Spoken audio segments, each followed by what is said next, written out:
What a disgusting, despicable performance that was today.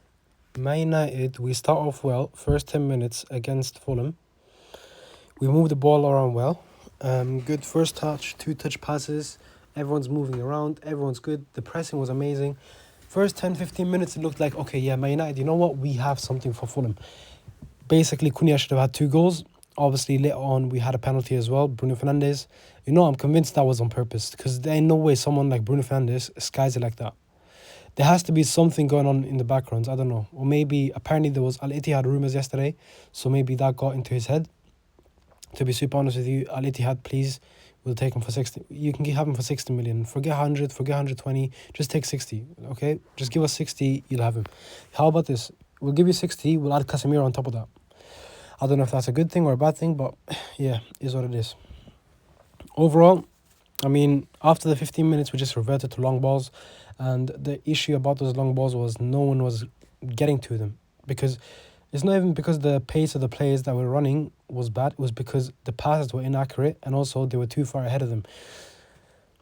Sometimes I wonder, okay, are these guys actual professional footballers, trained athletes, players that have been playing for years? Because sometimes they make mistakes where I'm like, if an under-18s player made that mistake, then even you'd still be angry. It's like the most basic things. Like no one's showing for the ball in the midfield. No one in the midfield can keep the ball. Casemiro just lunging in for absolutely no reason. Bruno Fernandes, when he keeps it simple, he has no impact on the game. And when he goes to take risks, he costs us. Like the guy, I'm sorry, but your time at Man United is up. We had great times with you. And yeah, it's time to go. For me, the only good performance you could say would be definitely Lenny Yoro. I think he was our best player by far. Mateusz Cunha, I think he was on and off.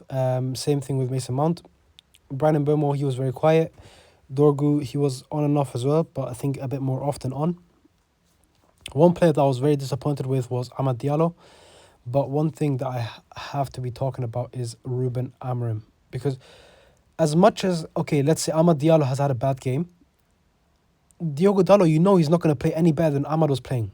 Amad's bad game is Diogo Dalot's world-class game. And also, another issue I have is, what's the problem with Amorim and Joshua Zirkzee and Kobe Mainu? Okay, Zirkzee, you can understand. You could say, oh, okay, Sesko came on.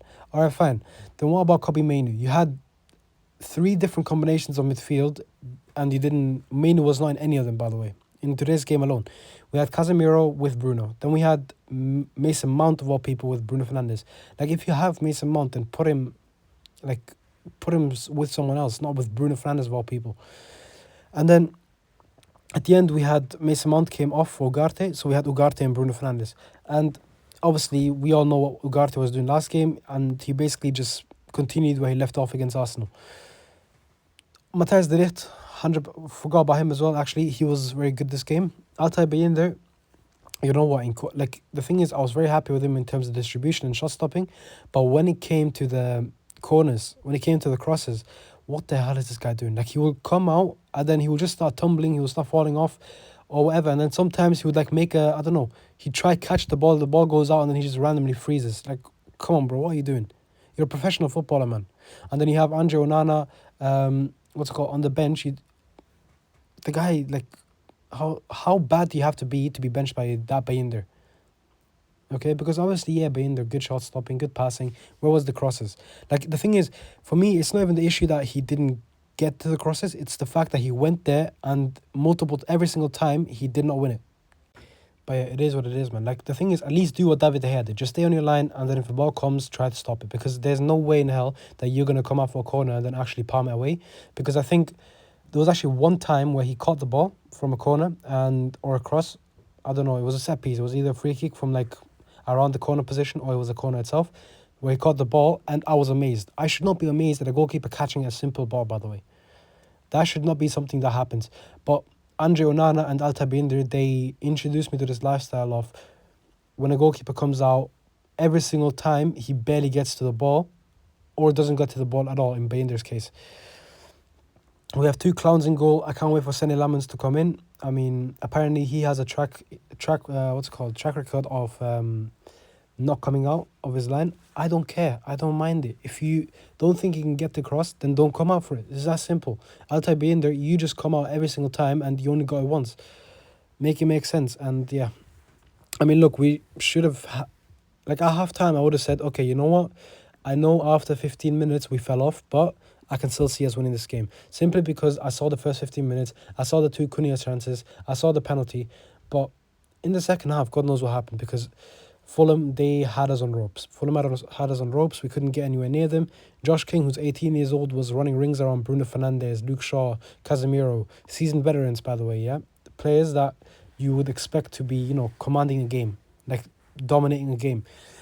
But yeah, I kind of like Ruben Amorim. If this continues over the next, I want to say 3 Premier League games, and obviously those 3 Premier League games are difficult with Burnley, Chelsea and Man City. I'll be honest, if I see like those types of decisions that you're making with Kobe Mainoo, Amad Diallo, etc., Bruno Fernandes, I kind of like Loki. It might actually be time for you to go.